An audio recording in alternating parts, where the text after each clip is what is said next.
At least 16,000 foreign nationals are stranded in Yemen, the International Organization for Migration, IOM, has said, adding that it has evacuated 143 people, as UN Secretary-General Ban Ki-moon pleaded for the resumption of peace talks in the war-torn country.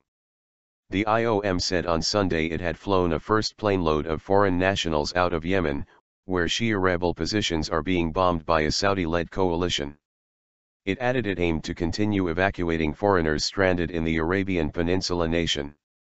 The operation was a success and paves the way for continuing the evacuations of more than 16,000 third-country nationals who are stranded in Yemen, IOM said in a statement.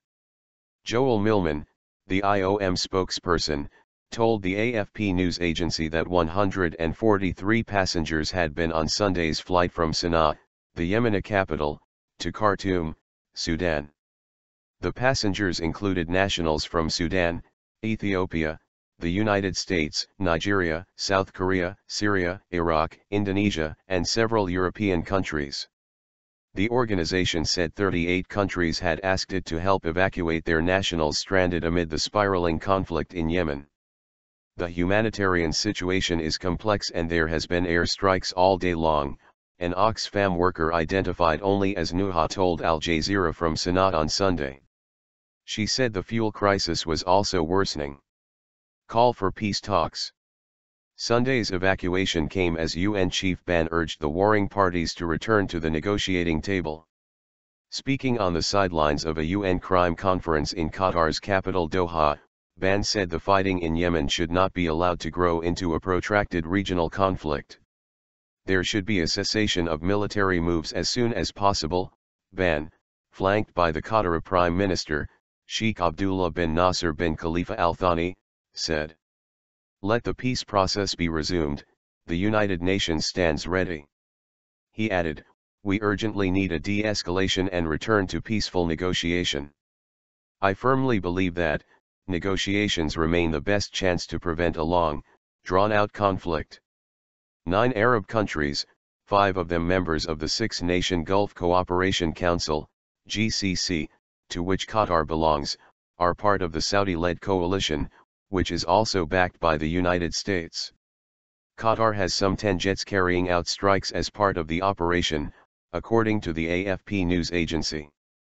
The coalition launched airstrikes on March 26, targeting the rebels known as the Houthis, who swept into the capital in September.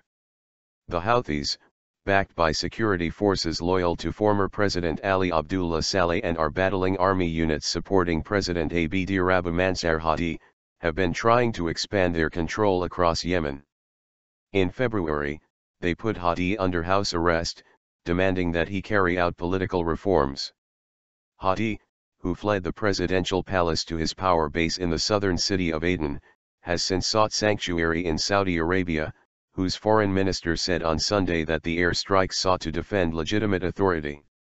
Ban said more than 600 people had been killed and 2,000 injured so far in the fighting.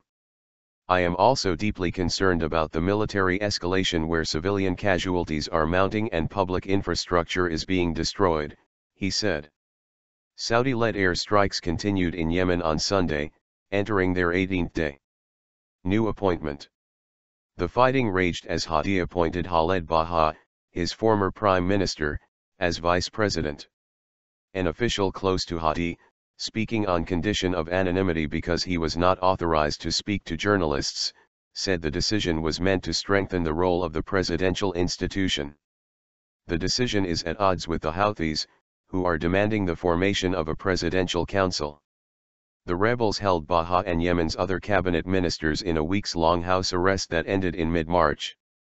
During their forced detentions, Baha and the cabinet members resigned in protest.